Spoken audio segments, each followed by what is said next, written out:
بسم اللہ الرحمن الرحیم، السلام علیکم، گڈ مارننگ، صبح بخیر۔ آپ دیکھ رہے ہیں روہی ایٹ 10 اور میں ہوں آپ کی ہوسٹ آسمان نورین۔ ایک نئی صبح میں آپ کو خوش آمدید کہتے ہیں۔ کیسے ہیں آپ سب لوگ؟ امید کرتی ہوں بالکل ٹھیک ٹھاک ہوں گے اور دعا کرتے ہیں آج کا دن آپ کا بہت ہی اچھا گزرے، ہنستے ہوئے مسکراتے ہوئے خیر و عافیت کے ساتھ گزرے۔ اسی دعا کے ساتھ آج جمعہ بھی ہے تو تمام مسلمانوں کو جمعے کا دن بہت بہت مبارک ہو، اور جمعے کے دن جتنا ہو سکتا ہے کثرت سے درود پاک پڑھا کریں، کیونکہ ہماری تمام پریشانیوں کا، مشکلوں کا حل بھی اسی میں ہے۔ اور جتنا آپ ذکر الہی اور ذکر رسول میں مشغول رہیں گے اتنی ہی ہماری زندگی آسان بھی ہوگی۔ اور ہمیشہ ایک بات کہتے ہیں، جتنا ہم اسلام سے دور ہوتے جا رہے ہیں، جتنا ہم اپنے ایمان اور توکل کو جو ہے وہ کمزور کرتے جا رہے ہیں، تو ضرورت اس بات کی ہے کہ اپنے ایمان کو جو ہے وہ پختہ کرنے کی ضرورت ہے۔ اپنا اور کہتے ہیں نا کہ اپنے لیے بھی آسانی کریں اور دوسروں کے لیے بھی آسانی کیا کریں، صدقہ خیرات کرتے رہا کریں، تاکہ ہماری زندگی میں جو پریشانیاں آتی ہیں، چھوٹے چھوٹے مسئلے آتے ہیں، کہیں رکاوٹیں آ جاتی ہیں، تو یہ صدقہ خیرات جو ہے وہ ہماری تمام مشکلوں کو جو ہے وہ دور کرتا ہے، اور اللہ تعالیٰ بھی جو ہے وہ صدقے کو بہت زیادہ پسند فرماتے ہیں۔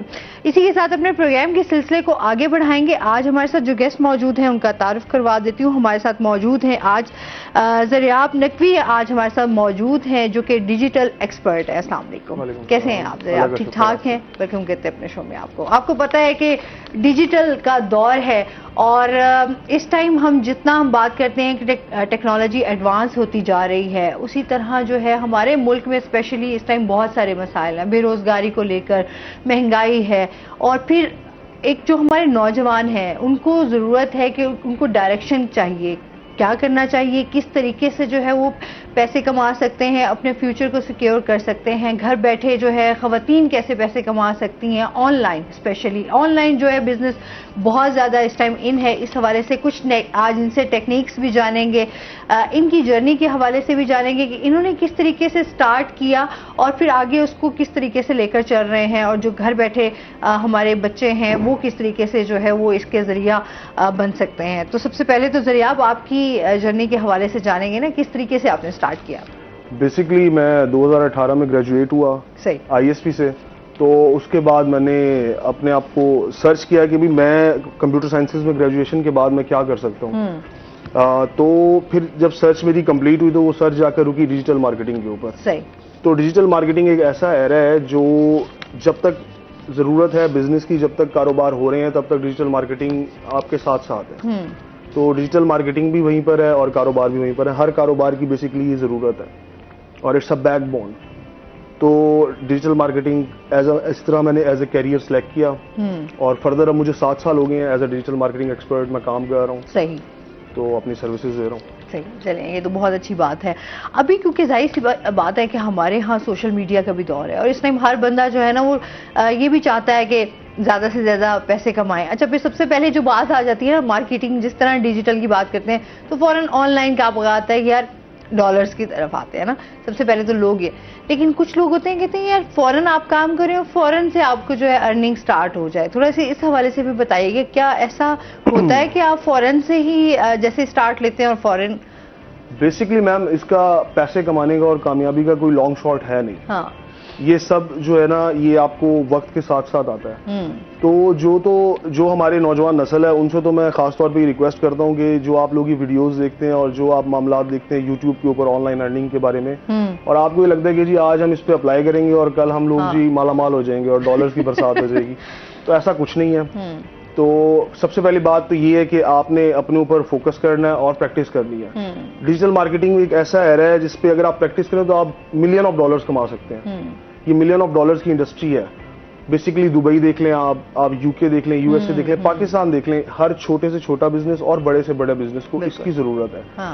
تو ایسا ضرور ہے کہ آپ اس سے ڈالرز کما سکتے ہیں، لیکن اس کا کوئی لانگ شارٹ نہیں ہے، ایک رات میں آپ نہیں ایسا کر سکتے۔ صحیح، اس کے لیے اچھا کیا آپ طریقہ کار ہے، سوچو آپ کس طریقے سے جو ہے ڈیجیٹل مارکیٹنگ کی طرف آ سکتے ہیں؟ اچھا، بیسیکلی تو آپ کو یہ لرن کرنا ہے کہ ہمارے پاس ڈیجیٹل مارکیٹنگ میں پلیٹ فارمز کتنے ہیں۔ سوشل پلیٹ فارمز ہی پر ہم ڈیجیٹل مارکیٹنگ کرتے ہیں، جس طرح فیس بک ہے، ٹویٹر ہے، انسٹاگرام ہے، اسنیپ چیٹ ہے اور ٹک ٹاک ہے۔ اب آپ نے پہلے تو ان سارے پلیٹ فارمز پر اپنے اکاؤنٹ بنا لینے ہیں، اس کے بعد ان کا کام سمجھنا ہے، ٹھیک ہے، کہ یہ کیسے اپنے آڈینس کو ٹارگٹ کرتے ہیں اور کیسے اپنے دیگر معاملات کو چلاتے ہیں۔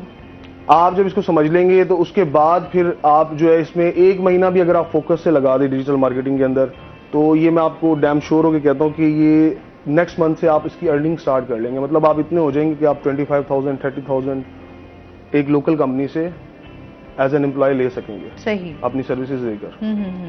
تو اچھا, جس طریقے سے ابھی تو ہمارے ہاں تو زیادہ تو اب تو نا ولاگس کی طرف لوگ آ گئے ہیں, پھر اچھا پوڈ کاسٹ کی طرف آ گئے ہیں کہ یہی جو ہمارے پاس چینلز ہیں یا ہمارے پاس پلیٹ فارمز ہیں, ہم انہیں کو یوز کر کے اور اس سے بھی اچھی ارننگ کما سکتے ہیں. اس کے لیے ہے, جس طرح اگر یوٹیوب پہ آپ جانا چاہتے ہیں اور وہاں سے کمانا چاہتے ہیں تو اس کے لیے کیا کرنا چاہیے؟ بیسکلی میم یوٹیوب ایک الگ پلیٹ فارم ہے, وہ ہے فارم جو یوٹیوب کا آنر ہے نا, اس نے یہ یوٹیوب کا پلیٹ فارم بنایا ہی اس لیے تھا کہ اس نے ایک دفعہ وہ دوست لوگ آؤٹنگ پر گئے, سب لوگ, ان لوگوں نے وہاں پر ایک فلم اپنی ریکارڈ کی. اب وہ فلم کی فائل اتنی بڑی تھی کہ وہ سینڈ نہیں ہو پا رہی تھی ای میل کے تھرو. صحیح. تو انہوں نے یہ باقاعدہ ایک پروگرام کیا اور اس کے تھرو انہوں نے وہ ڈیٹا اپنا ایک دوسرے کو ٹرانسفر کیا. تو یوٹیوب کا آغاز وہاں سے ہوا. صحیح. اس کے بعد جب یہ یوٹیوب ایز اے جاب لوگوں نے اپنانا شروع کر دیا, تو اس میں یہ ہے کہ اگر آپ ویڈیوز بناتے ہیں اور اپنے ولاگس کرتے ہیں تو آپ نے یہ دیکھنا ہے کہ آپ نے یوٹیوب کی ایس ای او سیکھنی ہے. آپ نے اس میں یہ دیکھنا ہے کہ اس میں ایس ای او کیسے کرنا ہے اپنے ویڈیو کو. آپ نے اس میں آپ نے ہیش ٹیگس کون سے یوز کرنے ہیں, آپ کی ویڈیو کا کانٹینٹ کیسا ہے, کیا وہ ڈیمانڈنگ ہے, کیا اس کی مارکیٹ میں گیپ ہے, کیا آپ لوگوں کو ایجوکیٹ کر پا رہے ہیں. تو آپ اگر یہ 6-7 ایسپیکٹس دیکھ کر اپنی ویڈیو بنائیں گے تو فار شیور آپ لوگ بہت جلدی ارننگ سٹارٹ کر دیں گے اپنی. صحیح. اچھا, سکلز آپ کیا سمجھتے ہیں, کیا کیا سکلز ہونی چاہیے؟ دیکھیں, کامیابی کے لیے نا آپ کو, میں تو یہ کہتا ہوں, master of all Jack of none والا حساب نہیں کرنا. آپ نے بس کسی ایک چیز میں ماسٹر بننا ہے. اب آپ چاہے اس میں آپ ایڈ مینیجر بن جائیں, اگر آپ ایڈ مینیجر بن گئے تو آپ ڈفرینٹ بزنس کے لیے ایڈز رن کر کے اور پیسہ کما سکتے ہیں اپنے لیے بھی, ان کو اپنی سروسز پرووائڈ کر کے. اگر آپ کا دھیان بلاگنگ کی طرف ہے, آپ بلاگر بننا چاہتے ہیں, تو آپ یوٹیوب پر اپنا ایک کانٹینٹ ڈالیں اور اس پر کانسٹنٹ رہیں. ٹھیک ہے. یہ نہیں کرنا کہ آج ڈالا اور پرسوں ڈالا اور پھر اس کے بعد 2 مہینے بعد ڈالا, ایسا کچھ نہیں ہوتا, اس سے ڈالرز نہیں آتے. اور اس کے بعد اگر آپ یہ سوچتے ہیں تو سب سے اچھی فیلڈ ڈیجیٹل مارکیٹنگ ہے. میں تو جس کو بھی پریفر کرتا ہوں ڈیجیٹل مارکیٹنگ کرتا ہوں. دیکھیں میم, اس میں نہ تو کوئی سمجھ لیں تناؤ والا کام ہے, اور یہ اس طرح کا کام ہے کہ جب تک آپ ہیں تب تک بزنس ہے, جب تک بزنس ہے تب تک آپ ہیں. تو آپ ہر بزنس کی ضرورت ہے اور آپ آن ٹائم ڈیمانڈ پر ہیں. صحیح. اچھا, آپ نے ظاہر سی بات ہے, ایک تو ابھی بہت سارے ہم دیکھتے ہیں نا کہ آپ کی اکیڈمیز بن گئی ہیں یا پھر آپ کو لوگ جو ہے ٹرینرز بہت سارے آپ کو, لیکن بہت سارے لوگوں کی یہ شکایت رہتی ہیں کہ جس طریقے سے ہم سیکھنے جاتے ہیں وہ چیز نہیں سکھائی جاتی جو ہمیں ایگزیکٹ جو ہے ہمیں پتا ہو کہ ہاں جی 6 مہینے بھی سیکھیں یا سال بھی لگائیں. بیسکلی میم, جتنے بھی یہ لوگ ہیں, جتنے بھی ٹرینرز ہیں جو آپ کو دعویٰ کرتے ہیں کہ جی ہم ڈیجیٹل مارکیٹنگ سکھا دیتے ہیں, امیزون سکھاتے ہیں, شاپیفائی سکھاتے ہیں, بیسکلی وہ اپنا چورن بیچ رہے ہیں. تو اگر مجھ سے پوچھا جائے تو میں نے جب ڈیجیٹل مارکیٹنگ سیکھی تھی تو میں نے خود سے سیکھی تھی. ٹھیک ہے. میں نے یوٹیوب کیا, یوٹیوب سب سے بڑا استاد ہے, گوگل آپ کا سب سے بڑا استاد ہے, and you are an educated person, you have to search on Google, on YouTube. آپ ایسا تو نہیں ہے نا کہ آپ ان پڑھ ہیں اور آپ کو ایک چیز پڑھانی جانی چاہیے. تو اگر تو آپ پڑھے لکھے ہیں تو یوٹیوب آپ کا سب سے بڑا استاد ہے. آپ ایک دفعہ اسے پڑھیں, اس کا امپلیمنٹ کریں, پریکٹیکل نالج لازمی لیں, پریکٹس آن ہینڈ لازمی کریں. تو اگر آپ یہ کریں گے تو آپ اسی طرح فوکس سے 1.5 مہینہ دے دیں, یوٹیوب پر ہر چیز کا جواب موجود ہے. آپ کو کسی اکیڈمی جانے کی ضرورت نہیں, آپ کو کوئی 25-30 ہزار نہیں خرچ کرنے کی ضرورت, کیونکہ آپ بیسکلی ان کا چورن خرید رہے ہیں اور وہ آپ کو سکھا کچھ نہیں رہے ہیں. جتنی باتیں وہ 2 مہینے میں 3 مہینے میں آپ کو سکھاتے ہیں وہ آپ 3 دن میں بھی سیکھ سکتے ہیں یوٹیوب سے, کیونکہ وہ آپ کو تھیوریٹیکل نالج دے رہے ہیں, پریکٹیکل نالج نہیں دے رہے ہیں. اچھا, ظاہر سی بات ہے, ویسے تو آپ چلیں سیکھیں, پریکٹیکل جس طرح آپ بات کر رہے ہیں اس کے لیے تو پھر آپ کو بہت ساری چیزیں سمجھنا ضروری ہوتی ہیں, کیونکہ اگر آپ جو آپ سن رہے ہیں یا آپ سمجھ رہے ہیں, آیا اگر آپ کے پاس اس طریقے سے چیزیں اگر کچھ سمجھ میں نہیں آ رہی تو دین پھر کیا کرنا چاہیے؟ پھر آپ کو میم یہ کرنا چاہیے کہ آپ ایک اپنا انسٹرکٹر تلاش کریں. اچھا, جن سے آپ سیکھ رہے ہیں نا ان کے لیے بھی ایک معیار ہے, آپ نے اپنا معیار سیٹ کرنا ہے, کیونکہ آپ کا فوکس ہے کہ آپ نے بلینئر بننا ہے, آپ نے ملینئر بننا ہے. اگر تو آپ کا یہی فوکس ہے تو آپ اپنے ایک استاد کا بھی معیار سلیکٹ کریں گے اور اس استاد کو دیکھیں گے کہ وہ اپنی لائف میں کدھر کھڑا ہوا ہے. اگر تو وہ استاد ڈیجیٹل مارکیٹنگ کر اور وہی وہ 2500 3000 20,000 30,000 میں لوگوں کو چورن بیچ رہا ہے تو اس کا مطلب آپ بھی کل کو چورن فروش بنیں گے, آپ ڈیجیٹل مارکیٹنگ ایکسپرٹ نہیں بنیں گے. اور اگر آپ کا استاد آلریڈی ملینئر ہے, بلینئر ہے, اور اگر وہ آپ کا ٹیچر ہے تو آف کورس آپ بھی کل کو ملینئر بلینئر بنیں گے, اور وہ پریکٹیکل فیلڈ میں ہونا چاہیے. تو آپ کسی بھی ایسے بندے کو استاد کر لیں اپنا جو پریکٹیکل کام کر رہا ہوں, اور وہ فری آف کاسٹ سکھاتے ہیں. جو لوگ اپنے ان چیزوں سے کما رہے ہوتے ہیں وہ آپ کو ٹیوشن نہیں دیا کرتے, وہ ان سے. اچھا, ظاہر سے ڈیجیٹل مارکیٹنگ کی طرف آئیں تو پھر آپ کیا سمجھتے ہیں کس طریقے کا جو ہے وہ آپ سرو کر سکتے ہیں, اس میں کیا کیا چیزیں ہونا ضروری ہے؟ یہ بہت اچھا سوال ہے. ڈیجیٹل مارکیٹنگ کی بیسکلی 5 ہماری برانچز ہیں جس میں ڈیجیٹل مارکیٹنگ ڈیوائڈ ہوتی ہے. نمبر 1 ویب ڈیولپمنٹ ہے, ٹھیک ہے. نمبر 2 SEO ہے, نمبر 3 گرافک ڈیزائننگ ہے, ویڈیو ایڈیٹنگ ہے, اور اس کے بعد آپ آ جاتے ہیں ایڈز مینجمنٹ کی طرف. ٹھیک ہے. یہ 5 مین چیزیں ہیں کور جس پہ آپ ڈیجیٹل مارکیٹنگ ایکسپرٹ بنتے ہیں. ٹھیک ہے. تو آپ ایکسپرٹ تب بنتے ہیں جب آپ ان 5 کورس پر گرپ کر لیتے ہیں اپنی.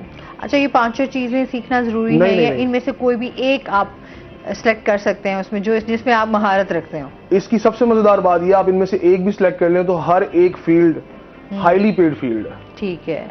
مطلب آپ اگر ان 5 پہ گرپ رکھتے ہیں then you are more valuable, اور اگر آپ ان میں سے کسی ایک چیز پر بھی گرپ رکھتے ہیں تو you are the valuable one. ٹھیک ہے. اچھا, آپ نے کس چیز میں زیادہ آپ کی ہے؟ میں بیسکلی مارکیٹنگ کے اندر میرا کیریئر شروع سے تھا, اور مجھے ایک کک ملا کرتی تھی مارکیٹنگ کرنے کے لیے. مجھے لگتا تھا کہ میں بہت اچھا بیچ سکتا ہوں. ٹھیک ہے. تو میں نے اپنے مارکیٹنگ تو بیسکلی ہوتی ہے, میں نے اپنے آپ کو بیچنا سیکھا. مہارت یہی ہے کہ آپ نے اپنی چیز کو کس طریقے سے بیچنا ہے. میں نے جب جو میرے ٹیچر تھے جنہوں نے مجھے یہ سکھایا, تو ہی از اے ملینئر, اور انہوں نے جب مجھے سکھایا تو انہوں نے مجھے ایک مٹی کا پیکٹ دیا. اچھا, ایک آپ کی یہ اسٹوری سنتے ہیں. کالر ہے ہمارے ساتھ. السلام علیکم. ٹی وی کا والیوم کائنڈلی بند کر دیں. وعلیکم السلام, کیا حال ہے؟ جی ٹھیک, الحمدللہ. اپنا نام بتائیے گا اور سوال بتائیے گا پلیز. میں بلاول بات کر رہا ہوں فیصلہ سے. جی, کیا کہنا چاہیں گے؟ میم میں آن لائن ارننگ کے بارے میں سر سے پوچھنا چاہتا ہوں کہ آن لائن ارننگ کے لیے جو آج کل جو ٹرینڈنگ پہ ہے وہ کون سا پلیٹ فارم ہے جو تھوڑا سا ایزی وے میں اور آن لائن ارننگ بندہ کر سکتے؟ ایزی وے بولنا چاہ رہے ہیں. اچھا, بیسکلی بات یہ ہے کہ ایزی وے کچھ بھی نہیں ہے, اور دوسری بات یہ ہے کہ جتنے بھی لوگ آپ کو یہ کہتے ہیں کہ جی آپ آج یہاں ہمارے پلیٹ فارم پر آئیں اور اپنا کام شروع کریں اور کل کو ڈالر لے کر چلے جائیں اپنے, اور رات کو آپ سو رہے ہوں گے اوپر سے ڈالر کی بارش ہو رہی ہوگی, تو ایسا کچھ نہیں ہونا اسٹارٹ میں. ہاں, پلیٹ فارمز جو ہیں جن پر آپ کام کر سکتے ہیں, دیکھیں فائیور پاکستانیوں نے بہت گھسیٹ دیا ہے فائیور کو, اگر سادہ لفظوں میں کہا جائے, کیونکہ فائیور اور امیزون پاکستان کو آ گیا, انہوں نے اس کے اوپر رش مچا دیا. تو اگر آپ فائیور پہ اپنا اکاؤنٹ بنا دیں آپ کو جلدی آرڈرز نہیں آتے جب تک آپ کو فائیور کی الگوریدم کی سمجھ نہ آ جائے. صحیح. اچھا, اس پہ بات کرتے ہیں ناظرین, ابھی ہم نے جانا بریک پہ, ہمارے ساتھ رہیے گا.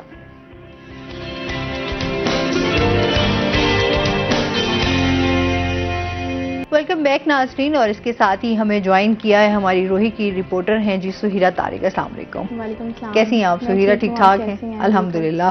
ویلکم کرتے ہیں اپنے شو میں آپ کو, اور اس کے ساتھ ہی سہیرہ سے ان کی بیٹ سے ریلیٹڈ آج بات ہوگی. سب سے پہلے تو ایک آج جو سٹوری ڈسکس کر لیتے ہیں وہ یہ کہ قومی کمیشن برائے انسانی حقوق اور وومن چیمبر آف کامرس کے حوالے سے بات کرتے ہیں کہ ملتان میں جو ایک ان کے مابین جو معاہدہ طے پایا تھا اس کے حوالے سے بتائیے کہ کاروبار کے شعبے سے جو وابستہ خواتین ہیں ان کو اس معاہدے سے کیا فائدہ ہوگا؟ یہ جب ملتان میں بلو فیئر ہوا تھا فیبرری کے مہینے میں, اب تقریباً 4 مہینے اس کو جو ہیں وہ ہونے والے ہیں کمپلیٹ, تو وومن چیمبر آف کامرس ہر سال خواتین کے لیے ایک بلو فیئر کا انعقاد کرتا ہے, جس کا مقصد یہ ہوتا ہے کہ جو گھر کے لیول پہ خواتین کام کر رہی ہیں ان کو ایک موقع مل سکے, وہ جو بھی پروڈکٹس تیار کر رہی ہیں وہ اس کو سیل بھی کر سکیں, اور جب پورے پاکستان سے خواتین ایک پلیٹ فارم پہ جمع ہوتی ہیں تو وہ ایک دوسرے سے سیکھتی بھی ہیں, ایک دوسرے کا کام بھی دیکھتی ہیں. یہ ایک اپرچونٹی ہوتی ہے, اور اس اپرچونٹی کے دوران مختلف جو تنظیمیں ہیں جو خواتین کے لیے کام کر رہی ہیں ان کو بھی مدعو کیا جاتا ہے. اسی طرح سے قومی کمیشن برائے انسانی حقوق جو ہے انہوں نے بھی اس بلو فیئر کا وزٹ کیا تھا, اور یہاں اگر جب خواتین کا انہوں نے کام دیکھا ہے, آپ کو پتا ہے ساؤتھ پنجاب میں کتنے زیادہ کم مواقع ہیں, میں تو یہی کہوں گی کم مواقع ہیں, مواقع بہت ہیں لیکن پہنچ نہیں پاتے ہیں ان لوگوں تک جو اس کے مطلب جن کو ان کی ضرورت ہوتی ہے یا جو اس کے مستحق ہوتے ہیں. تو ایسی خواتین آسما جو کہ پڑھی لکھی نہیں ہیں ان کے پاس تو پھر ہم سوچ ہی سکتے ہیں کہ کتنے مواقع ہوتے ہوں گے, یا ان کے لیے گھر سے باہر جانا کتنا مشکل ہوتا ہوگا. بہت سی ایسی خواتین ہیں جو کہ گھر میں بیٹھ کے کام تو کر رہی ہیں لیکن ان کا کام جو ہے وہ مارکیٹ تک وہ ڈائریکٹلی نہیں پہنچا رہی ہیں. اس کے لیے یا تو کوئی مڈل مین کام کر رہا ہے, یا پھر چیمبر جیسے جو ادارے ہیں وہ ان خواتین کا کام جو ہے وہ آگے شو آف آف کرتے ہیں لیکن اس کا اتنا معاوضہ ان خواتین کو نہیں ملتا جنہوں نے ساری محنت کی ہوتی ہے, سارا کام کیا ہوتا ہے. تو اب قومی کمیشن نے جب یہاں آ کر خواتین سے انہوں نے بات کی ہے, ان کی جو نمائندہ خواتین یہاں پر آئی تھیں ان کے ایشوز سنے, تو پھر ایک معاہدہ طے کیا گیا ویمن چیمبر کے ساتھ کہ ہم آپ کے ساتھ مل کے ایک کام شروع کریں گے. وہ یہ ہوگا کہ خواتین کو جو کہ دستکاری سے منسلک ہیں خواتین, ان کو کیا کیا مسائل ہیں.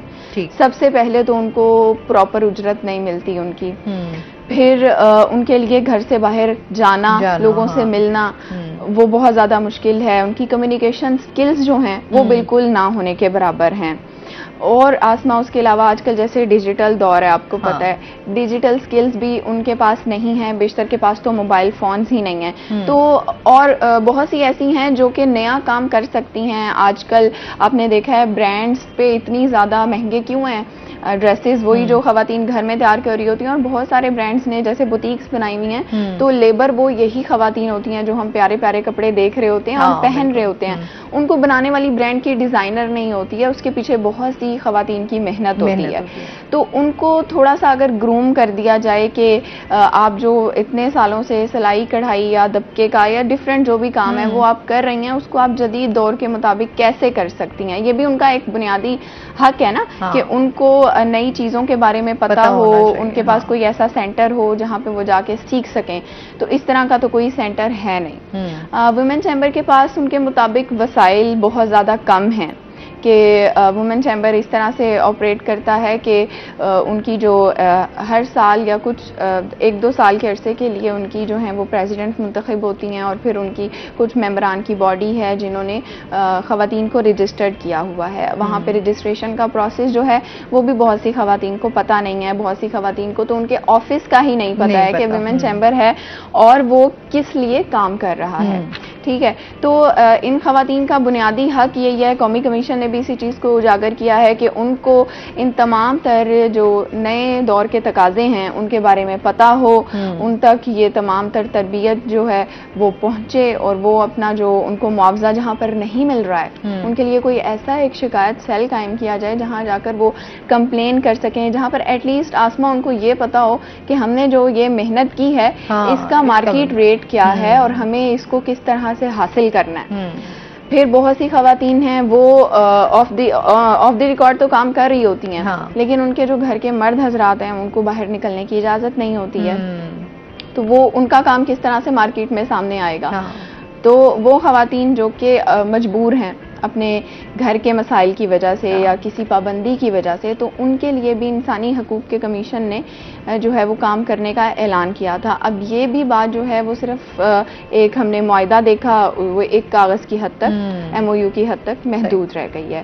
ابھی تک تقریباً 4 مہینے گزر گئے ہیں, اس حوالے سے ہم نے ملتان میں نہیں دیکھا ہے کہ ویمن چیمبر ان خواتین کے لیے کوئی ایس سچ کام کر رہا ہو. آپ کو پتہ ہے کہ ان کے پاس تقریباً 250 کے قریب خواتین جو ہیں وہ رجسٹرڈ ہیں, جو کہ دستکار ہیں, وہ ڈفرینٹ جو ہے وہ کام کر رہی ہیں. ملتان میں تو ہزاروں کی تعداد میں خواتین ہیں, تو ان کی نئی رجسٹریشن جو ہے ابھی تک وہ بھی شروع نہیں ہو سکی.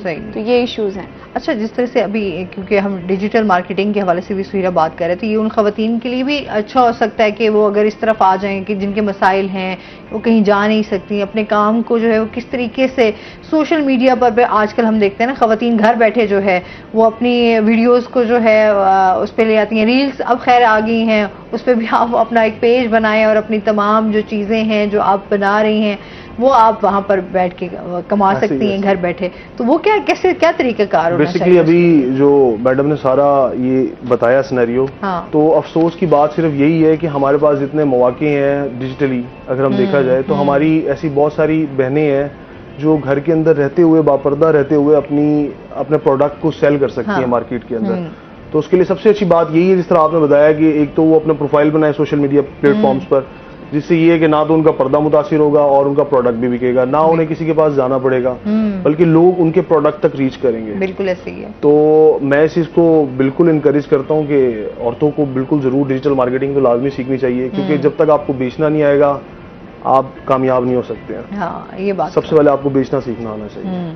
اچھا, ظاہر سی بات ہے جو اسپیشلی ہم اس طرف آ جاتے ہیں نا, جو بیچاری خواتین جو سلائی کڑھائی کا کام کر رہی ہوتی ہیں اس میں موسٹلی ہوتے ہیں وہ پڑھی لکھی نہیں ہوتی ہے. اچھا ان کے لیے پھر زیادہ پرابلم ہوتا ہے کہ وہ کس طریقے سے جو ہے وہ آن لائن. اچھا وہ نا ان کے لیے بھی پلیٹ فارمز ہے, اس کو ہم کہتے ہیں ایفیلیٹ مارکیٹنگ. ٹھیک ہے. ایفیلیٹ ہونے کا مطلب ہے کہ آپ کا کسی کے ساتھ جڑ جانا, آپ کا کام اور بیچنا میں نے ہے. ٹھیک ہے. ٹھیک ہے, اس کو ہم کہتے ہیں ایفیلیٹ مارکیٹنگ. آپ اپنا پروڈکٹ تیار کریں گی, آپ میرے پلیٹ فارم پر آئیں گی اور وہ پروڈکٹ کو لسٹ کر دیں گے, یا آپ مجھے دے دیں گی تو میری کوئی ٹیم, میری کوئی سپورٹ اسے لسٹ کر دے گی. ٹھیک ہے. اب جب اس پروڈکٹ کا آرڈر آئے گا تو جتنے آرڈرز آئیں گے اس میں کچھ حصہ, کچھ پرسنٹ وہ ایفیلیٹ کمپنی لے لیتی ہے جو آپ کا پروڈکٹ بیچ رہی ہے مارکیٹ میں. ٹھیک ہے. کیونکہ وہ ایفیلیٹ کمپنی آپ کے اس پروڈکٹ کے اوپر ایڈ بھی لگا رہی ہے, اپنے پیسے بھی خرچ کر رہی ہے, تو کچھ پرسنٹ کمیشن کے طور پر وہ اپنے پاس لے لیتے ہیں, باقی آپ کے پروڈکٹ کی کاسٹ اور آپ کا پروفٹ وہ آپ کو ٹرانسفر کر دیتے ہیں. تو یہ ان خواتین کے لیے بہت اچھا ہے جو نہیں جانتی پڑھنا لکھنا اس کو, تو وہ ایفیلیٹ مارکیٹنگ کے تھرو کاروبار کر سکتی ہیں, کیوں نہیں. صحیح ہے. اور پھر ظاہر سی بات ہے جن کو وہ ہے کہ وہ اپنا کام پڑھی لکھی بھی ہیں, وہ چاہتی بھی ہیں کہ اپنا بزنس کر سکیں اور آن لائن جو ہے وہ کما سکیں, تو وہ ایک یہ طریقہ کار ہے کہ اس کو پراپر سیکھ کر جو ہے وہ اس پلیٹ فارم کو یوز کر سکیں. آپ کو سوشلی ساؤنڈ ہونا پڑے گا آج کے دور میں. اچھا ابھی وہ پہلے ہوتا تھا کہ ظاہر سی بات ہے ہمارے یہاں مہنگائی ہے, لوگوں سب سمجھ کے اچھا پہلے تو آپ کسی کوئی شاپ خریدیں, پھر جاؤ اگر آپ نے کچھ اس طریقے سے جگہ خرید کر اور پھر آپ نے اس کو پراپر تیار کرنا ہے اور پھر آپ اپنی پروڈکٹ. اب تو خیر چیزیں بڑی آسان ہوتی جا رہی ہیں. اب تو آپ کی دکان آپ کے موبائل کے اندر ہے, اب تو آپ کی دکان آپ کے کمپیوٹر کے اندر ہے. تو اب جس طرح آپ نے اگر یہی کام کرنا تو شاپیفائی نے بنی بنائی دکانیں دی ہیں آپ کو, لیکن شاپیفائی پہ بھی آپ اس دن کامیاب ہے جس دن آپ کو ڈیجیٹل مارکیٹنگ آتی ہے. دیکھیں ہر چیز کے پیچھے ایک ڈیجیٹل مارکیٹنگ کا. اچھا جیسے ابھی ہمارے ساتھ کالر بھی موجود تھے تو وہ کہہ رہے تھے بڑا ایزی ہمارے پاس پلیٹ فارم ہونا چاہیے. اچھا شارٹ کٹ, ہماری جنریشن شارٹ کٹ بھی چاہتی ہے, راتوں رات جیسے آپ والی بات کہ راتوں رات کما لیں, اور ظاہر سی بات ہے جو لوگ کما رہے ہیں, جنہوں نے اپنا ایک ٹائم دے کر, اگر کسی نے گھر اچھا خرید لیا ہے, کسی نے اچھی گاڑی خرید لی ہے, تو آبویسلی اس کی بڑی محنت ہوگی, اس کی بڑی ایک جرنی ہوتی ہے. لیکن لوگ کہتے ہیں کہ اچھا یار اس نے کما لی, اس کا مطلب ہے کہ بس راتوں رات جو ہے نا میں بھی ہو جاؤں. تو وہ تھوڑا سا مشکل ہوتا ہے کہ آپ جب تک اس کو محنت نہیں کریں گے, آپ اس کو جانیں گے نہیں, تو کیسے پھر آپ کما سکتے ہیں. اس میں مزید بھی ان سے جانیں گے. ناظرین ابھی ہم نے جانا ہے بریک پہ, ہمارے ساتھ رہیے گا.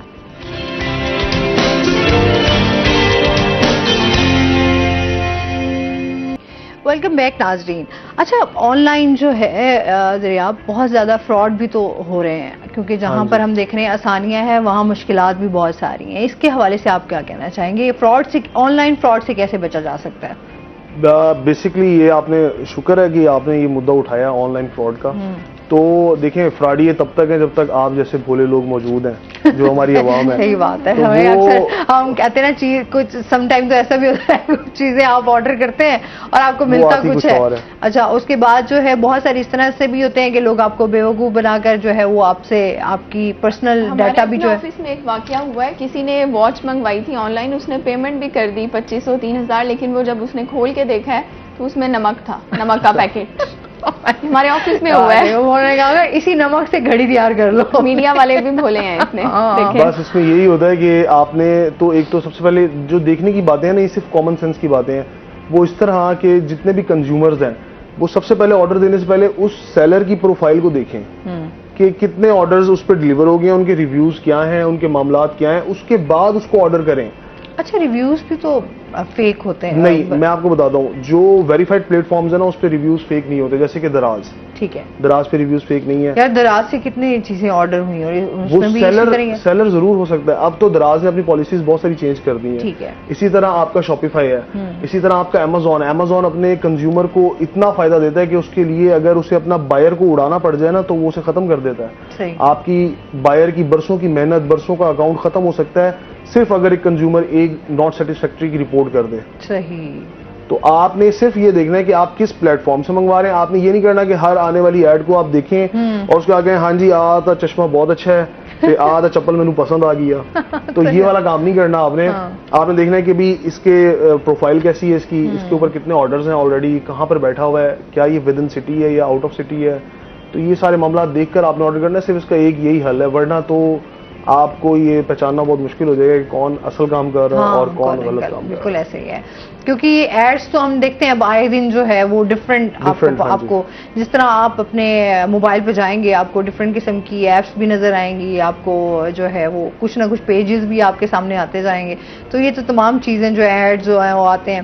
لیکن بار بار بات وہی آ جاتی ہے کہ کچھ لوگ تو اس طرح بھی آ جاتے ہیں اچھا آپ اتنی انویسٹمنٹ کر دیں اور اتنے لاکھوں جو ہے وہ آپ کما سکتے ہیں, کروڑوں کما سکتے ہیں. اچھا, یہ جو فراڈی آپ کی اسکرینز پر آتے ہیں نا, یہ فراڈی بھی آپ کی اپنی وجہ سے آ رہے ہوتے ہیں. میں آپ کو آج ایک بات بتاؤں, آج آپ سب لوگ آبزرو کیجئے گا اس بات کو, آپ نے اپنا موبائل آن کر کے اسے کنیکٹ کرنا انٹرنیٹ کے ساتھ, ٹھیک ہے, اور اس کے بعد آپ نے باتیں کرنی ہے آپس میں بیٹھ کر, آپ نے کچھ یوز نہیں کرنا موبائل کو آپ نے, ٹھیک ہے, آپ نے آپس میں نا آن لائن ارننگ کے اوپر باتیں کرنی ہے. اس کے بعد تھوڑی دیر بعد جب آپ اپنا موبائل اسکرول کریں گے نا, کسی بھی سوشل ایپ پہ چلے جائیں, فیس بک, انسٹاگرام, مطلب میٹا کی جو ایپس ہیں, وہی ڈیٹا آپ کے سامنے آ رہا ہوگا. یا آپ ایک دفعہ یوٹیوب پر سرچ کر لیں یا گوگل پہ سرچ کر لیں, آپ کو فیس بک بھی وہی چیز دکھائے گا. ہاں, اچھا ابھی ہو گیا ہے, میں خود کیونکہ یہ ایکسپیرینس کیا ہے کہ کچھ چیزیں جو ہے وہ اس طرح سے کی گئی. اچھا, وہ آپ کے تمام جو آپ سوشل ایپس یوز کر رہے ہیں, آپ کی فیس بک ہے, آپ کا انسٹاگرام ہے, آپ کا اسنیپ چیٹ ہے, اب اس پہ تمام چیزیں آپ کی جو ہے وہ وہی اسی سے ریلیٹڈ ہیں جو آپ دیکھنا چاہتے ہیں. بالکل. ایسا کیوں ہے کہ ایسا یہ ایپس کے پیچھے الگوریدم ہے جو آپ کو جج کر رہا ہے, وہ سنگل ہیومن کو جج کر رہا ہے کہ یہ کیا دیکھ رہا ہے, یہ کتنی دیر اسکرین ٹائم دے رہا ہے اور کس پروڈکٹ کو دے رہا ہے. وہ ہم لوگ جب ایڈ لگاتے ہیں تو ہم ٹارگٹ ہی یہی کرتے ہیں کہ جو اس ایڈ کو دیکھ رہا ہو, جو اس چیز میں انٹرسٹڈ ہو, تو انہی کو وہ ایڈ دکھائے گا ہمارا, تاکہ ہمارے جو پیسے ہیں نا وہ آپٹیمائز ذرا یوز ہوں اور ہمیں زیادہ پھل ملے اس کا. تو یہ فراڈیوں سے بچنا تو آپ نے خود ہے. دیکھیں, میں آپ کو پہلے بتا دیا کہ آن لائن ارننگ جو ہے یہ ضرور ہے. آپ فائبر کریں, اپ ورک کریں, فری لانسر کریں, اور پیپل پر آر کریں. پیپل پر آر جو ہے یہ بہت اچھی ویب سائٹ ہے, یہ بھی فورن بیسڈ ویب سائٹ ہے, اور اس پر آپ کو بہت اچھے آرڈرز ملتے ہیں. اس پہ پاکستان کا کمپٹیشن بہت کم ہے پیپل پر آر کے اوپر. آپ اپ ورک پہ چلے جائیں, آپ کو بہت جینون آرڈرز ملیں گے. آپ فائبر پہ آپ کو بہت رش ملے گا. فائبر بہت یہاں پر فائبر ٹائم ٹیکنگ ہے, آپ اس پہ پروفائل ضرور بنا لیں, لیکن وہ آہستہ آہستہ رینک ہوگا. اچھا, ٹھیک ود ان ٹائم پیسج. اچھا, چیٹ جی پی ٹی جو ہے وہ بھی تو, chat G P T basically A I tool ہے. اب اے آئی ٹول نے کیا کیا, دیکھیں, پہلے ایک کمپنی ہائر کرتی تھی آپ جیسے کنٹینٹ رائٹر ہیں, اب آپ کا کام صرف کنٹینٹ لکھنا ہے, ان کا کام پروڈکٹ پوسٹ کرنا ہے, میرا کام اس پروڈکٹ کے اوپر ایڈ لگانا ہے. ٹھیک ہے. چیٹ جی پی ٹی نے کیا کیا, اس نے ہم سب کو ریپلیس کر دیا. صحیح. تو یہ جتنی ٹیکنالوجی اچھی ہے اتنی خطرناک بھی انسانیت کے لیے بھی اور انسانوں کے لیے بھی. صحیح. تو چیٹ جی پی ٹی سے آپ نے کیا کیا, آپ نے کوئی پروڈکٹ, آپ کو نالج نہیں ہے, اب آپ کو نہیں پتا یہ گلاس آپ کا کیسا بنا ہے, آپ نے اس پہ لکھنا ہے how to make this glass. اب اس میں آپ کو انگریڈینٹس بتانے کی بنے گا کیسے, اس کے سٹیپس کیا ہیں, تو سمجھے وہ آپ کا چھپا ہوا استاد ہے. اب آپ نے دیکھا ہوگا فیس بک کی سرچز پر بھی میٹا کا وہ بلو کلر کا سرکل آ رہا ہے, وہ اے آئی لگا دی ہے میٹا نے. واٹس ایپ میں بھی آپ کی انکریب اے آئی آنے والی ہے, انسٹا پر آلریڈی اے آئی ہے آپ کے پاس, واٹس ایپ پہ بھی آ چکی ہے, آ گیا اپڈیٹ ہو چکا ہوا ہے. سوری, تھوڑا سا پیچھے رہ گیا, آپ سلو ہو گئے. اچھا, یہ کالر ہے ہمارے ساتھ. السلام علیکم. جی وعلیکم السلام. جی زینب ہے ہمارے ساتھ, کیا کہنا چاہیں گی؟ جی میں یہ سہیرہ طارق, ابھی میں ٹی وی دیکھ رہی تھی تو سہیرہ طارق پہ میری نظر پڑی ہے, میرا ان سے سوال ہے. آج دیکھ تو وہ لگ اتنی پیاری رہی ہیں. اچھا, آپ کی صرف سہیرہ طارق پہ نظر گئی؟ آپ اتنی پیاری لگ رہی ہے, وہ سہیرہ طارق کو دیکھ کے بس میرا ہاتھ رک گیا, میں نے چینل بھی چینج نہیں کیا. جی ٹھیک ہے. جی جی, سوال کریں آپ سہیرہ سے. سوال یہ کہ ملتان بورڈ کا جیسے سہیرہ دیکھ رہی ہے, میں نے ان سے یہ پوچھنا تھا کہ پیپر لیکس جو ہو رہے ہیں اس پہ بورڈ کی کیا حکمت عملی ہے, کس طرح سے یہ مطلب روک تھام کے لیے کیا کر رہے ہیں اقدامات؟ ٹھیک ہو گیا. ٹھیک ہے, بہت شکریہ کال کرنے کا زینب. تھینک یو سو مچ زینب. اور آسما, میں یہ بتانا چاہوں گی کہ ملتان بورڈ ہر بار ہی پیپر ایگزامینیشن سے پہلے کچھ ہر سال نئے رولز جو ہیں وہ لاگو کیے جاتے ہیں. لاسٹ ایئر یہ ہوا تھا کہ مینول طریقے کو ختم کر کے انہوں نے ایک سافٹ ویئر ایسا بنایا تھا, کریٹ کیا تھا کہ ہر بورڈ سینٹر کے اندر سپرنٹینڈنٹ کے پاس ایک عدد ڈیوائس موجود ہے. ٹھیک ہے. اس کا کام یہ ہے کہ اگر کہیں پر آپ کو چیٹنگ, پیپر لیک یا اس حوالے سے کوئی بھی, اور جب پیپر بنڈلز جو ہیں وہ جا رہے ہوتے ہیں بورڈ سے متعلقہ سینٹرز میں, اس ٹائم پہ بھی وہ ڈیوائس موجود ہوتی ہے اس نگران کے پاس. اگر کہیں اس ٹائپ کی کوئی سچویشن جو ہے وہ نظر آتی ہے, کوئی آپ کو بلیک میل کر کے پیپر لیک کرنے کی کوشش کرتا ہے یا بورڈ کا اپنا عملہ اس میں انوالو ہوتا ہے, تو وہ آٹومیٹیکلی ڈیوائس جو ہے وہ الارم دے دیتی ہے پورے کے پورے بورڈ انتظامیہ کو, تو وہ بندہ اسی وقت ہی پکڑا جاتا ہے. ہم نے ملتان شہر میں اس طرح سے بہت کم دیکھا ہے کہ پیپر لیک کے حوالے سے کوئی نیوز جو ہے وہ سامنے آئی ہو. ہاں, جو ہمارے چھوٹے علاقے ہیں جہاں پر بورڈ کا ڈائریکٹ آفس موجود نہیں ہے. وہاں پر ہم اس طرح کی سچویشنز دیکھ رہے ہوتے ہیں, اور اس میں یہ ہوتا ہے کہ جو عملہ وہاں پر تعینات ہوتا ہے وہ خود ہی انوالو ہوتا ہے. بہت سارے کیسز آئے ہیں جہاں پر جو گلٹی پایا گیا اس کو فوراً بورڈ انتظامیہ نے جو ہے وہ برخاست کر دیا ہے. اگلے کسی کو تو لائف ٹائم کے لیے وہ کر دیا ہے کہ اب وہ کبھی بھی اس امتحانی عمل میں حصہ نہیں لے سکتا ہے, اور کہیں پر اگر کوئی تھوڑا کم گلٹی پایا گیا یا کہیں پر کوئی گنجائش باقی بچتی ہے تو وہاں پر پھر یہ سچویشن ہوتی ہے کہ اس کو وارننگ بھی دی جاتی ہے اور ساتھ میں اس کو جرمانہ بھی عائد کیا جاتا ہے. سیم چیزیں جو ہیں وہ اسٹوڈنٹس کے لیے بھی ہیں. اگر اسٹوڈنٹس جو ہیں وہ چیٹنگ میں یا پیپر لیکیج میں انوالو ہوتے ہیں, اور اس کے علاوہ ایک اور چیز کہ جو ہمارے آج کل واٹس ایپ گروپس بنے ہوئے ہیں, فیس بک گروپس بنے ہوئے ہیں, بہت سی اکیڈمیز نے اور اسکولز وغیرہ نے, پرائیویٹ انسٹیٹیوشنز نے بنائے ہوئے ہیں, اس میں پیپر لیک کے حوالے سے فیک نیوز آ رہی ہوتی ہیں کہ کل پیپر میں یہ آنے والا ہے, گیس یہ آنے والا ہے. تو اس کے حوالے سے بھی بورڈ کے بہت اسٹرکٹ رولز ہیں. اگر کہیں پر اس طرح کی کوئی سچویشن ہوتی ہے اور اس کی وجہ سے کسی بچے کا ڈیورنگ پیپر کوئی نقصان ہوتا ہے یا وہ پھر شکایت کرتا ہے پراپر اس کی, تو اس چیز کو بھی جو ہے وہ اسی طرح سے دیکھا جاتا ہے کہ اس کے اوپر جرمانہ بھی عائد کیا ہوا ہے فکس, اور سزا بھی ساتھ موجود ہے. اچھا, ملتان بورڈ کی جانب سے جو ہے وہ وظائف کے حوالے سے بھی جو اعلان کیا گیا ہے, تو کون سے اسٹوڈنٹس ہیں جن کو وظائف ملیں گے؟ اچھا, یہ بہت ساری اسکیمز ہیں. اس میں ایک قائد اعظم اسکالرشپ ہے. قائد اعظم اسکالرشپ ان اسٹوڈنٹس کو ملتی ہے جو کہ مستحق ہوتے ہیں. ان کے نمبر, ایک تو سب سے پہلے یہ ہے کہ 60+ ہوں مارکس, ٹھیک ہے, اور اس کے ساتھ ساتھ وہ بچے نیڈی بھی ہوں, یعنی ان کے. اچھا, اس پہ ڈیٹیل سے بات کرتے ہیں. ناظرین, ابھی ہم نے جانا بریک پہ, ہمارے ساتھ رہیے گا.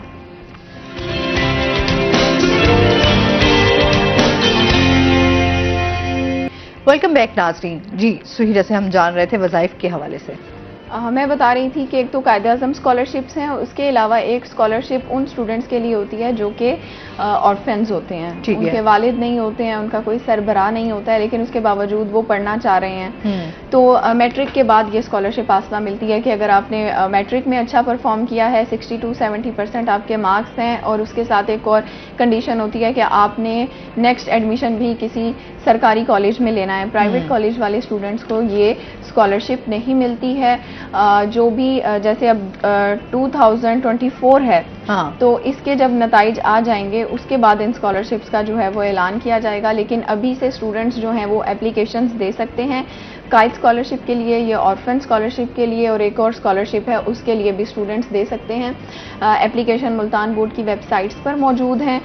جو بھی اسٹوڈنٹ جو ہیں وہ اس کرائیٹیریا پر پورا اترتے ہیں, صرف انہی کو چاہیے کہ وہ اپلائی کریں اس چیز پر پوری کنڈیشنز پڑھنے کے بعد.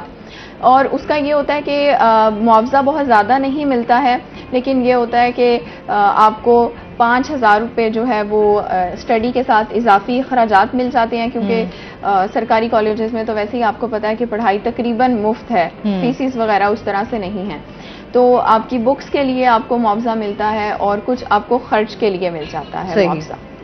تو یہ جو 2024 کے امتحان ہو رہے ہیں, ابھی سیکنڈ ایئر کے سٹارٹ ہونے والے ہیں, تو جب یہ تمام ایگزامینیشنز کمپلیٹ ہو جائیں گے تو پھر اس کے بعد بچوں کو شارٹ لسٹ کیا جائے گا جن کی اپلیکیشنز موجود ہوں گی, اور اس کے بعد ہر اسکالرشپ کے لیے تقریباً 10 سے 12 اسٹوڈنٹس کو جو ہے وہ کوالیفائی کیا جاتا ہے اس میں, اور ان کی پراپر تصدیق کی جاتی ہے بچوں کی, ان کی فیملی بیک گراؤنڈ اور ایچ اینڈ ایوری تھنگ جو ہے وہ چیک کی جاتی ہے, اور اس کے بعد ان کو اسکالرشپ ملتی ہے. صحیح ہو گیا. اچھا جی, اور اس کے ساتھ ہی جس طرح سوشل ویلفیئر کے حوالے سے بھی بات کر لیتے ہیں کہ اس ڈپارٹمنٹ کی جانب سے جو ہے صحت سفر پروگرام جو ہے وہ اس کا آغاز نہیں ہو سکا.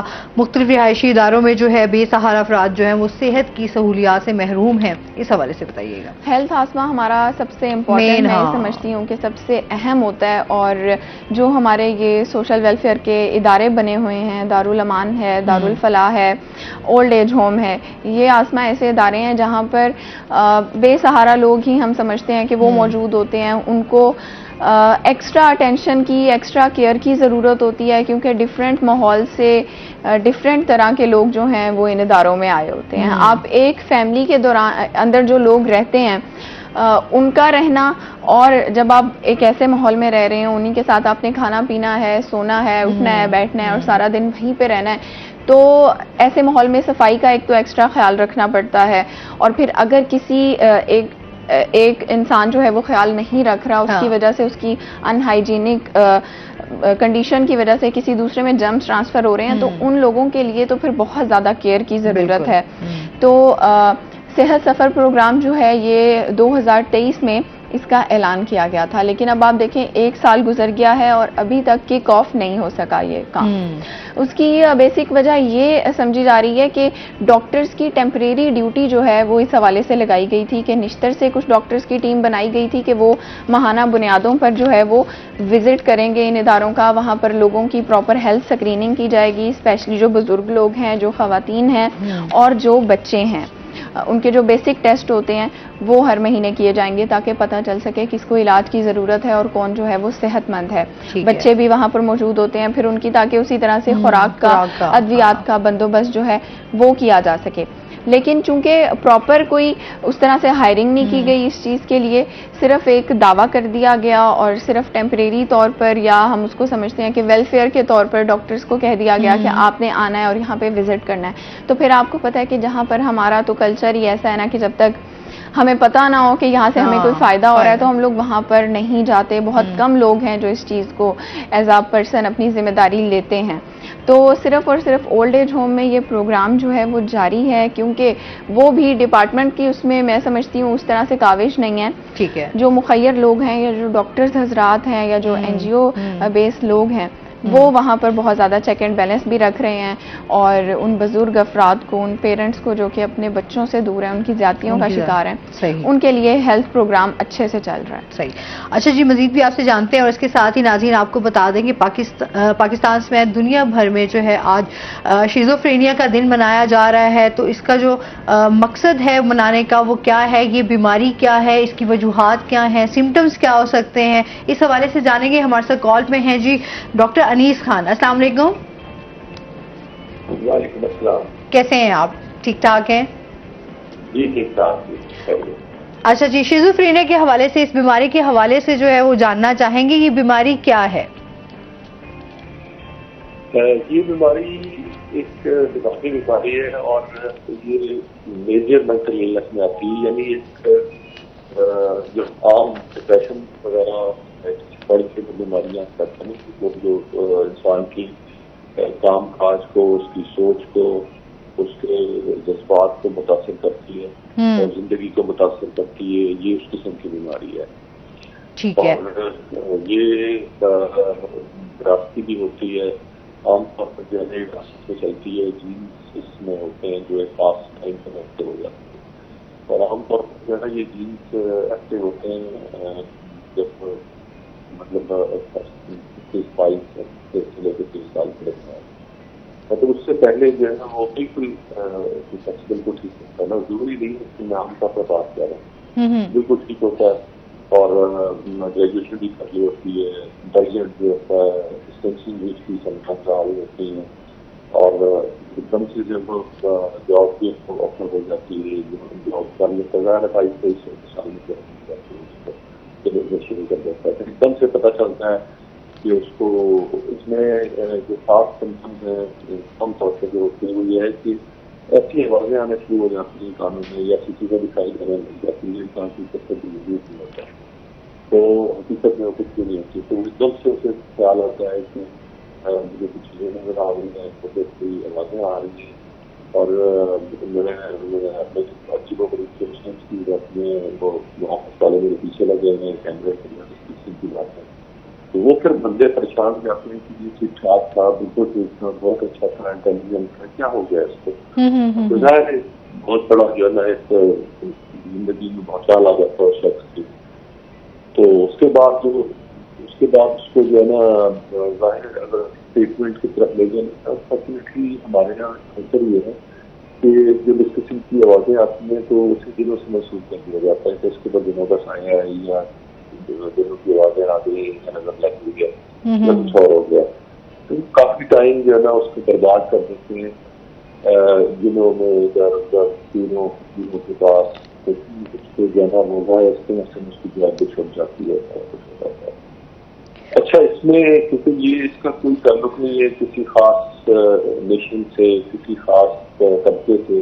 ٹھیک ہے. ہر قسم کا شخص, ہر قسم کا نسل ہر قسم کے لوگ جو ہے نا اس میں مبتلا ہو سکتے ہیں. تو دنیا میں تقریباً جو ہے نا 2.40 کروڑ کے قریب لوگ جو ہے نا وہ ڈیفینیٹلی صبر کرتے ہیں. اچھا اس کا اچھا ٹریٹمنٹ ہے. ایسی دوائیاں آ گئی ہیں کہ جو اس کو مطلب 70%, 80% تک ٹھیک, 90% تک ٹھیک کر لیتی ہیں. ٹھیک ہے. اور ڈپینڈ کرتا ہے ہر شخص کی بیماری کی نوعیت تو کیسی ہے. تو اس کے بعد وہ شخص جو ہے نا دوبارہ سے اگر وہ دوائیاں لیتا رہے تو وہ اس دوائیوں کے ساتھ ساتھ اس کے جو غصہ ہے یا خیالات ہیں وہ بھی کافی حد تک قابو آ جاتے ہیں. ٹھیک ہے. مطلب وہ ٹھیک ہو جاتا ہے اور وہ کام پہ بھی چلا جاتا ہے, اسے کام بھی کرنا پڑتا ہے. لیکن اس میں ایک بات یہ ہے کہ اس کو کم از کم جو ہے نا اگر ڈائگنوز کر لیں کہ یہ اس کو سرٹن ٹائم ہے کہ اگر یہ ساری علامات جو ہے نا 5-6 مہینے تک رہنے تک کام کرتے ہیں. لیکن ہم جلدی ڈائگنوز کر کے نا اگر کوئی شخص آ جائے تو دوائی ہم جلدی شروع کرا دیتے ہیں. اس کے بعد وہ دوائیاں 1 سال تقریباً 1.5 سال 2 سال چلتی ہے. پھر ہم انہیں آہستہ آہستہ کم کر کے دیکھتے ہیں کہ وہ شخص جو ہے نا وہ کم دوائیوں یا بغیر دوائیوں کے رہ سکتا ہے یا نہیں رہ سکتا. ٹھیک ہو گیا. ڈاکٹر صاحب آپ کا بہت شکریہ. جی ٹائم ہمارے پاس جو ہے وہ بہت شارٹ ہے, جتنی دیر میں آپ نے اس کو ڈیٹیل سے بیان کیا. بہت شکریہ آپ کا, اور اس کے ساتھ ہی سہیرا آپ کا بھی بہت شکریہ. آپ کا بھی ذریعہ بہت شکریہ, آپ ہمارے ساتھ رہے. اور اس کے ساتھ ہی ناظرین ابھی ہم نے بریک پہ جانا ہے. جب ہم بریک سے واپس آئیں گے تو ہمارے ساتھ کچھ اور گیسٹ موجود ہوں گے, ہمارے ساتھ رہیے گا.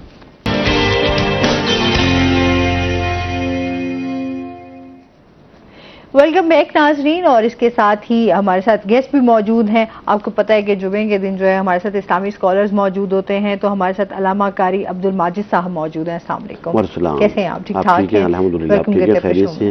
جی الحمدللہ بالکل ٹھیک ٹھاک. اور اس کے ساتھ ہی جو ہمارے ساتھ دوسرے گیسٹ موجود ہیں وہ ہیں جی محمد رمیز نقشبندی ہمارے ساتھ موجود ہیں, جو کہ نعت خواں ہیں. السلام علیکم. کیسے ہیں آپ؟ ٹھیک ٹھاک ہیں. ویلکم کرتے ہیں اپنے شو میں آپ کو.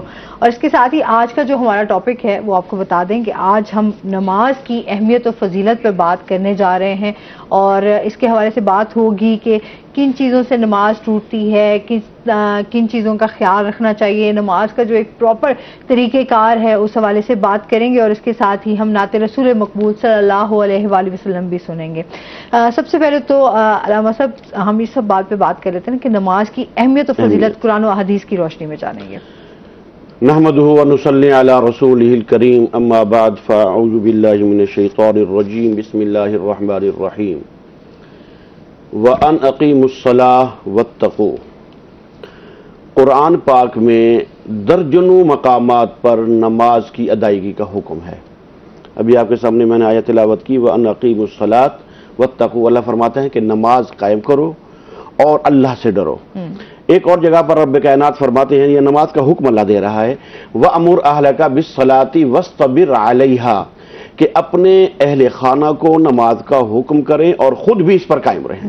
یہ نہیں کہ لوگوں کو کریں اور خود نہیں. فرمایا وَأَمُرْ أَهْلَكَ بِالصَّلَاةِ وَاسْطَبِرْ عَلَيْهَا, اپنے اہل خانہ کو بھی نماز کا حکم دیں اور خود بھی اس پر پابندی کریں. تو نماز کا حکم بار بار قرآن مجید میں آیا ہے. اور اس لیے ایک اور جگہ فرماتا ہے, بلکہ یہاں تک تو میرے محبوب صلی اللہ علیہ وسلم قرآن میں فرمایا قل ان صلاتی و نسکی و محیای و مماتی, کہ اے اللہ میری نماز, میرا روزہ, میرا جینا, میرا مرنا اے اللہ سب تیرے لیے ہے. اور تمام عبادات میں سے سب سے افضل عبادت جو ہے وہ نماز ہے. آپ صلی اللہ علیہ وسلم نے صحابہ سے پوچھا کہ اے میرے صحابہ یہ بتاؤ کہ اللہ کے نزدیک سب سے بہترین عبادت کون سی ہے؟ تو کسی نے کہا یا رسول اللہ صدقہ کرنا, خیرات کرنا, جہاد کرنا. کسی نے کچھ کہا تو آپ نے فرمایا نہیں سنو, میں آپ کو آج ایک خاص بات بتا رہا ہوں کہ اللہ کے نزدیک سب سے بہترین عبادت وہ ہے جو اللہ کو پسند ہے, اور وہ یہ ہے کہ وقت پر نماز ادا کرنا. ایک تو نماز تو ادا کرنی ہی کرنی ہے, لیکن فرمایا کہ وقت پر نماز ادا کرنا یہ اللہ تبارک و تعالیٰ کے ہاں سب سے بہترین اور سب سے پسندیدہ عمل ہے. اور ایک اور جگہ قرآن مجید میں اللہ تعالیٰ فرماتے ہیں کہ الذین یقیمون الصلاۃ ویؤتون الزکاۃ وہم بالآخرۃ ہم یوقنون, کہ جو لوگ نماز قائم کرتے ہیں اور زکوٰۃ دیتے ہیں اور آخرت پر ایمان لاتے ہیں, فرمایا اولئک علی ھدی من ربہم, یہی لوگ اللہ کی طرف سے ہدایت پر ہیں وَأُولَئِكَ هُمُ الْمُفْلِحُونَ، اور یہی لوگ فلاح پانے والے ہیں اور یہی لوگ کامیاب ہیں. یعنی کہ نماز پڑھنے والوں کو اللہ تبارک و تعالی نے کامیاب قرار دیا ہے. اس لیے میرے محبوب صلی اللہ علیہ وسلم نے فرمایا اول ما يحاسب به العبد الصلاۃ، کہ کل قیامت کے دن سب سے پہلے جس چیز کا حساب لیا جائے گا وہ نماز ہوگی. یہ نہیں پوچھا جائے گا کہ تم مسلمان ہو، کافر ہو، عیسائی ہو، کون ہو. سب سے پہلے یہ سوال کیا جائے گا کہ نماز، کیونکہ جو مسلمان ہوگا وہ کہے گا کہ یا اللہ میں نے تیری لیے نمازیں پڑھی تھی اور تیری عبادت کرتا تھا اور وقت کی پابندی کے ساتھ نماز پڑھتا تھا. تو آپ نے فرمایا کہ جس کی نماز صحیح نکل آئی تو اس کے سارے کام صحیح نکل آئیں گے اور اللہ تبارک و تعالی اس کو جنت میں داخل فرما دیں گے. اور جس کی نماز صحیح نہیں ہوگی تو حدیث شریف میں آتا ہے کہ نبی اکرم صلی اللہ علیہ وآلہ وسلم نے فرمایا کہ اللہ تبارک و تعالی ان کو کہو گے اچھا تم نے دنیا میں نماز نہیں پڑھی تھی، اب ایسا کرو کہ میرے سامنے رکوع اور سجود کرو. لیکن اللہ تبارک و تعالی ان کو سزا کے طور پر ان کی کمر کو، پیٹھوں کو لوہے اور لکڑی کی طرح سخت بنا دے گا. وہ جھکنا بھی چاہیں گے تو جھک نہیں سکیں گے. تو رب کائنات فرشتوں کو حکم دیں گے کہ اے فرشتوں ان کو جہنم کے گردوں سے مار مار کر ان کو جھکاؤ. لیکن وہ کیسے جھکیں گے؟ جب ان کی پیٹھیں لوہے کی اور لکڑی کی طرح سخت ہو چکی ہوگی تو بار بار فرشتے ان کو مارتے جائیں گے اور کہیں گے جھکو. وہ کہیں گے کہ اللہ ہم تو جھکنا چاہتے ہیں لیکن ہم نہیں جھک سکتے. تو اللہ فرمائیں گے کہ یہ تمہارے لیے سزا ہے کہ میں دنیا میں تمہیں بار بار قرآن مجید میں تاکید کرتا تھا اور تمہیں بتاتا تھا کہ نماز ادا کرو.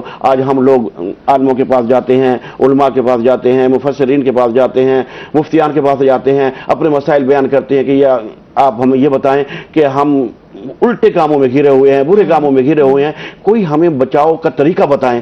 تو ہم ادھر ادھر بھاگتے ہیں. یہ قرآن کے پاس کیوں نہیں آتے؟ قرآن کہتا ہے اتل ما اوحی الیک من الکتاب واقم الصلاۃ ان الصلاۃ تنہی عن الفحشاء والمنکر، کہ نماز ایک ایسی چیز ہے جو تمہیں بے حیائی اور برے کاموں سے روک دیتی ہے. اور یہ حقیقت کی بات ہے کہ جو آدمی نماز پڑھتا ہے اگر اس کے دل میں کوئی خیال آ جاتا ہے کہ میں یہ کام کر لوں، یہ کر لوں، ہیرا پھیری کر لوں، جھوٹ بول لوں، فریب کر لوں، لیکن پھر وہ کہتا ہے یار میں تو نماز پڑھنے جاتا ہوں مسجد میں، لوگ کہیں گے جی دیکھو جی نمازی ہے اور یہ کام کرتا ہے، تو خود بخود اس کے دل میں خوف پیدا ہو جاتا ہے. اسی لیے اللہ تعالیٰ نے فرمایا کہ ان الصلاۃ تنہی عن الفحشاء والمنکر، کہ نماز جو ہے وہ برائی اور برے کاموں سے انسان کو روک دیتی ہے.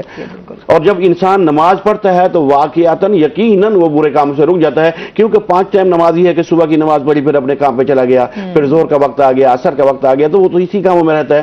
تو برے کاموں کے لیے اس کے بعد ٹائم ہی نہیں ہوتا، جھوٹ بولنے فراڈ کرنے کے لیے ٹائم ہی نہیں بچتا اور اپنا کام کرتا ہے اور نماز پڑھتا ہے. تو اللہ تبارک و تعالیٰ کو وقت پر نماز ادا کرنا سب سے زیادہ پسند ہے. اور ایک جگہ میرے محبوب صلی اللہ علیہ وسلم نے فرمایا کہ الصلاۃ عماد الدین، نماز دین کا ستون ہے. جیسے یہ چھت ہے، یہ 4 ستون ہیں، ستونوں کے بغیر، دیواروں کے بغیر چھت قائم نہیں رہ سکتی. تو آپ نے فرمایا کہ نماز کے بغیر بھی تمہارا دین مکمل نہیں ہے.